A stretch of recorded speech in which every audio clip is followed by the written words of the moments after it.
काय करावे राव काहीच सुचत नाही. काय करावे राव काहीच सुचत नाही.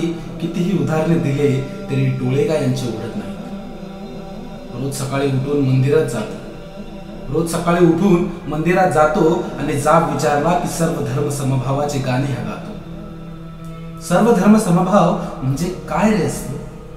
सर्व धर्म समभाव म्हणजे काय रे असतो? एकमेकांच्या धर्माबद्दलचा आदर त्यात दडलेला असतो.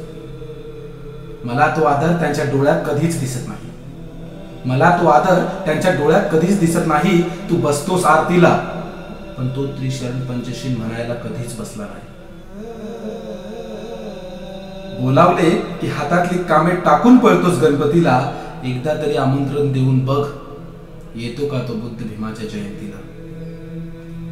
आला तरी तो त्याच्या धर्माची तत्वे बरोबर टिकवतो. आला तरी तो त्याच्या धर्माची तत्वे बरोबर टिकवतो. मग तू त्याच्याकडे गेल्यावर बौद्ध धर्माचे तत्वे का विसरतो? मी असे म्हणत नाही की त्याच्याकडे जाऊ नकोस, पण तुझ्या वागण्याने आपल्या धर्माला डाग तरी लावू नकोस. सर्व धर्म समभाव हवाच आहे तर त्याची व्याख्या खऱ्या अर्थाने पूर्ण कर.